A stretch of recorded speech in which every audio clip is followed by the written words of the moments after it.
જય માતાજી મિત્રો, સ્વાગત છે તમારું બધાનું આજના વિડીયોમાં।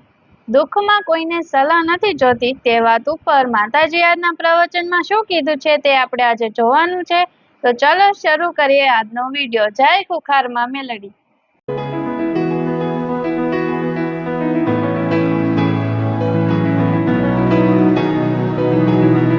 જય માતાજી। હું આવીશ તમને મળવા, આટલું વચન આલું છું।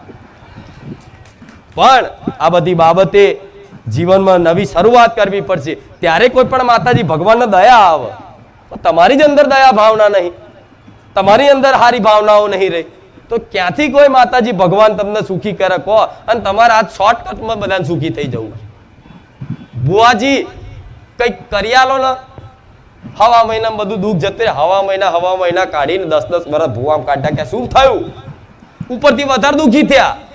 ત્યાં ઉપરથી દેવગતિની ઓટી મારી, આ માતા બેહાડી, દીવાબત્તી કરી, 6 મહિના આને પૂજી, કામ ના થયું એટલે કે આ નહીં, આને નાખો, બીજી લાવો, બીજી લાયા, એને પૂજી, કામ ના થયું, પાછા એને નાખી દીધી, ત્રીજી લાવો। એમ કરતા કરતા માતાઓ લોકો જેમ જગ્યાઓ બદલતા હોય ને, મંદિરો બદલતા હોય ને, એ રીત માતાઓએ ઘેર બદલી નાખી। ચેટલી બદલી નાખી કે નહીં?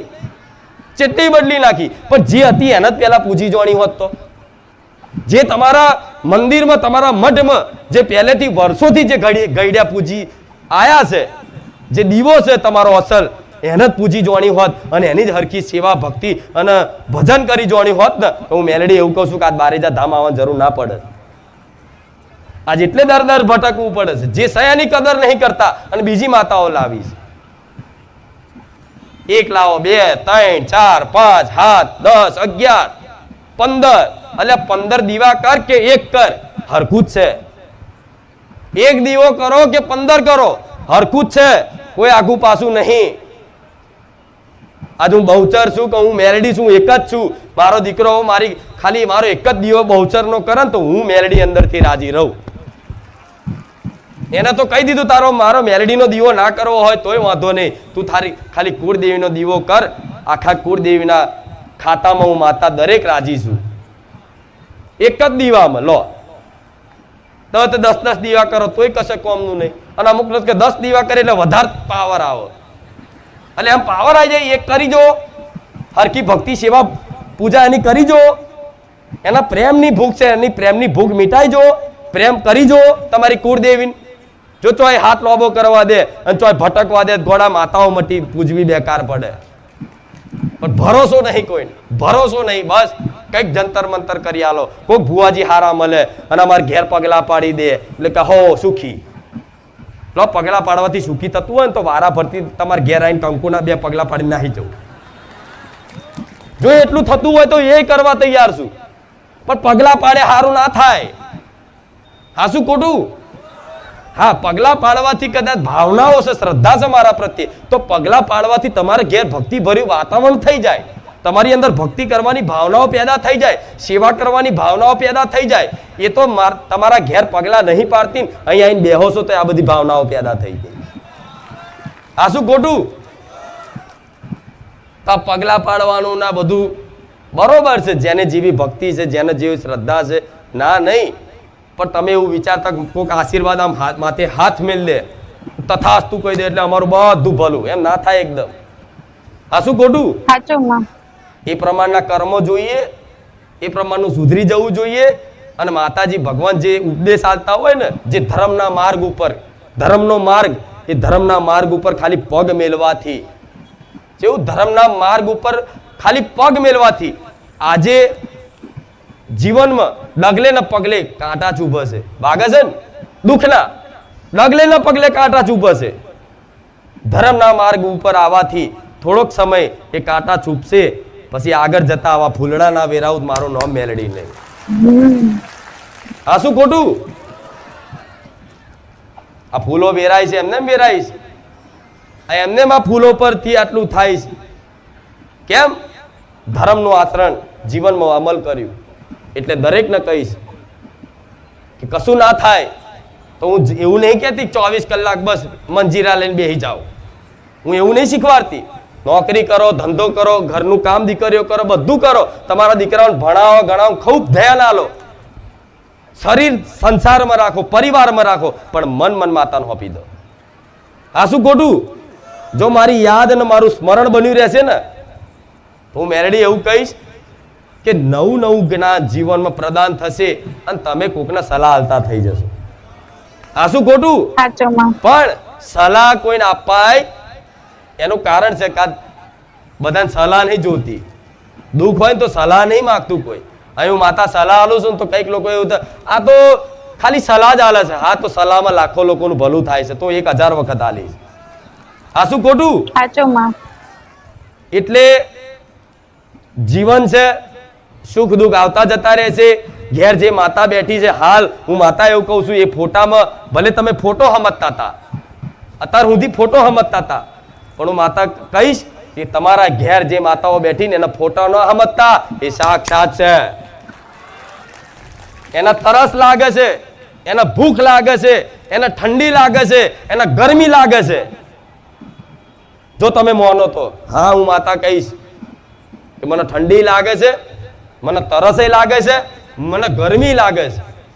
આજ મઢુલીમાં બિરાજમાન છું તો ઠંડી આવી તો મારા સેવકો મને માતાને સાલે ઓઢારે છે, તો મને સારું લાગે છે. લે, આ શું ખોટું? કે માતાજીને થોડી ઠંડી લાગે? હા, ભાવની ઠંડી લાગે.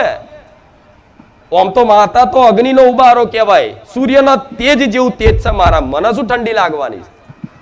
પણ તમારી ભાવનાઓ છે, તમારો પ્રેમ છે, તો પ્રેમથી બધું મન લાગે છે.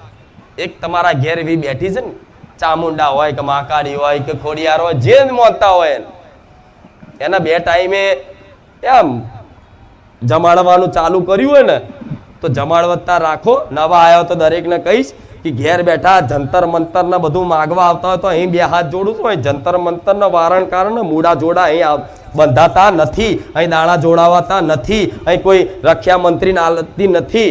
તમારા ઘેર જે માતાઓ છે, આજ જો રવિવારના દિવસે પહેલા દિવસે જ આયા હોય તો માતા દરેક નવા આવનારા ભક્તોને કહીશ કે કાલથી જ સોમવારના દિવસથી જ અહીંથી ઘેર જાઓ. અત્યાર લગીન તમારી માતાની હરખી સેવા પૂજા ના થઈ હોય, પણ અમારી વાત સાંભળી અને ઘેર જઈ અને પહેલી ચા બને તો ચા જઈને તમારી ચામુંડ માતાને મેલજો. માં લે ચા, અને એ ચા પછી તમે પ્રસાદ પેટે ખાજો. ભાઈ કંઈક નાસ્તો બનાવો તોય તરત જઈ અને પેલા કે માં લો નાસ્તો કરાઈ, પાણી ધરાઈ અને નાસ્તો પ્રસાદ પેટે લેજો, ગ્રહણ કરજો. પછી બપોરનું ભોજન બને તો માં લો. તમને એવું લાગે કે આમ કરવાથી માં ખાતી હશે? તો હા, હું મેલેડી કહું છું, હું માતા ખાઉં. ચામુંડા ખાય, ભલે દેખાતી નહીં, દેખાતી એટલે દેખાતી નથી. હજુ તમારું મન ક્યાંક ને ક્યાંક મલિન છે, ક્યાંક ને ક્યાંક અસંખ્ય પાપ પડ્યા છે. એ કારણે તમને માતાઓ ફોટામાં દેખાય, પણ એ ફોટો નથી, એ સાક્ષાત માં છે.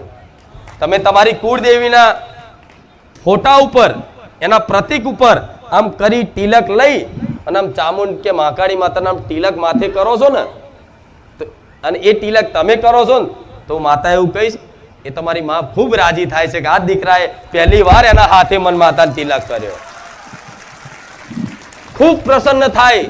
એને તો એવું થઈ જાય શું આપી દઉં, કેમ કે માં કરુણાનો સાગર છે, દયાનો સાગર છે. એના કરુણાનો પાર નહીં. કે છે ને આવું માં કોને કહેવાય ગોડા? ગમે તેવો દીકરો હોય, ગમે તેવો હોય, પાપીલો હોય એક સમય, છતાંય માં એને સ્વીકારે, એનો માં કહેવાય. આ શું ખોટું? એટલે તમારા ઘેર બેઠા જે દેવ છે, જે ભગવાન છે, જે માતાજી છે, એની તરસ તો મિટાવો, એની ભૂખ તો મિટાવો પ્રેમ ભક્તિથી. આટલું ખાલી હું એવું કહું છું કે ભૂવા બધા બાધા આલે છે, હું હવા મહિનાને બાધા આપી દઉં. જાઓ કરો હવા મહિનો, અને હવા મહિનામાં જો પ્રમાણ ના મળે તો જાહેરમાં ઉભા થજો, મન મેળવીને કહેજો અહીં કે માં તારા કીધે અમે આટલું કર્યું, અમને કોઈ પ્રમાણ ના દેખાયું. અલે ભલે ઘર તમારું અપવિત્ર નર્ક જેવું હશે, પણ છતાંય તે તમારી કુળદેવીને ખાલી મારા કહેવા પ્રમાણે ભાવ ભક્તિ રાખીને તો હું માતા એવું કહીશ, કંકુના પગલે તમારી માં બિરાજમાન થઈ જશે. અને ચૈતર નજીક આયા હવે પાછા. આ તો ચૈતર પહેલા હજુ 3-4 મહિના બાકી હોય તો એ પહેલા થોડા તૈયાર થઈ જાઓ. નવા એના જૂના તો મારા ટ્રેન થઈ ગયા. એ બરોબર છે તમે જે કરો છો, ચિંતા ના કરતા. તમારી માં ટકુર ટકુર તમને રોજ જોવો છે. આમ નયા વગર જાઓ બહાર, એવું નહીં કહેતા નયા વગર જવાય, પણ નયા વગર તે રાતે કદાચ ઊંઘ્યા હોય ને ઊંઘતા પેલા સ્મરણ કરો ને કે હે માં ચામુંડા, હે માં કાળી, હે ખોડિયાર, જે બોલતા હોય પછી મને માતાને ફરી યાદ કરો, હે ખુખાર મેરડી, હે રામચંદ્ર ભગવાન. તો તમારે એવું નહીં માનવાનું કે ખાલી હું બોલ્યો ના, તરત મારી આંખો ઊંચી થાય કે મારા દીકરાએ મને યાદ કરી. રાતે ઊંઘો તો યાદ કરો અને ઉઠો તો પહેલું મારું સ્મરણ કરીને ઉઠો. અને તમારો મઠ હોય કદાચ ચલો નયા વગર અંદર ના જાઓ તો પહેલા પ્રણામ કરી લો બહારથી માતા, કે ભાઈ એ ના જવું હોય, એના ફોટા સામે એના પ્રતિક સામે ના જવું હોય તો કઈ નહીં, મનથી એના સ્મરણ કરી એના પ્રણામ કરી લો કે હે માતા, આજે સવારમાં ઉઠ્યા છે તો આજે માં આખો દિવસ મારાથી કોઈ અપરાધ ના થાય, મારાથી કોઈ ગલતીઓ ના થાય, મારાથી કોઈનું દિલ ના દુખાય, માં એનું ધ્યાન રાખજે, એની સંભાળ રાખજે. તો તમારે ક્યાંક ગલતી થવા આવશે ને તરત હું ટકોરીશ. ક્યાંક ગલતી થઈ જશે ને તો અંદરથી 1000 વખત પસ્તાવો કરાઈશ કે આજે આ ગલતી થઈ જઈ. અને એ પસ્તાવો થતા થતા થતા થતા થતા થોડો ટાઈમમાં આપે રૂપે તમે એકદમ પવિત્ર ને એકદમ નિર્મલ થઈ જશો કે તમારથી કોઈ ગલતી નહીં થાય, તમારથી કોઈનું ખરાબ નહીં થાય, તમારા હાથે કોઈનું ભલું કરાવતી થઈ જશું મેલેડી. હા માં.